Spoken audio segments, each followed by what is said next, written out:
So why does evidence-based science communication matter, and what is the core concept with evidence-based science communication?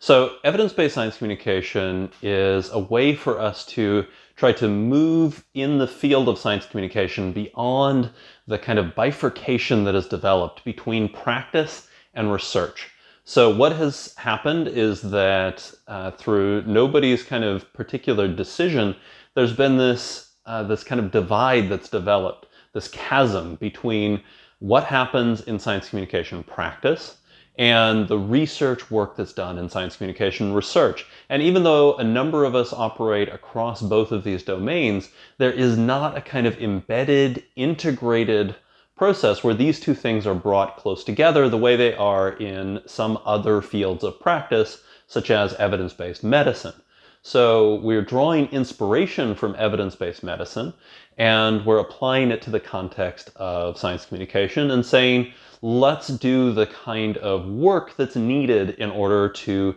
bring these two areas closer together, research and practice.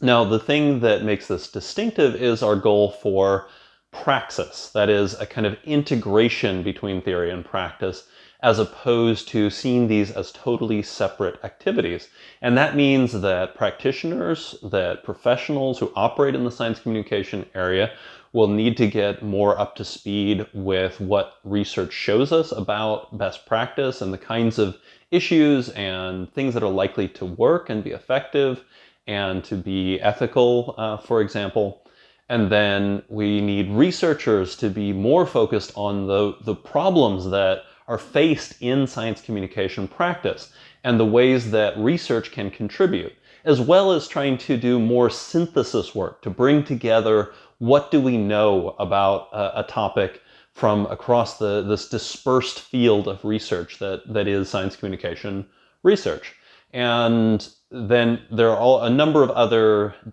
fixes that are needed, including in the way that science communication research is conducted and publicized and published.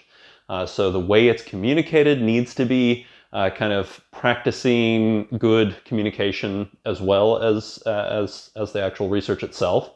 Also, science communication research needs to be more in line with the best practices in open science, where things are published in a way that is open and transparent and easy to access, and not only in a kind of literal sense of being able to open the paper, but also in the sense of kind of the way that things are communicated, how they're communicated, where they're communicated, and where inspiration for research agendas comes from. So there's a whole range of issues that are affecting the field of science communication, both practice and research. And the goal with evidence-based science communication is to kind of raise the game across both of these domains and then to integrate them, bring them closer together in order to improve the impact that both can have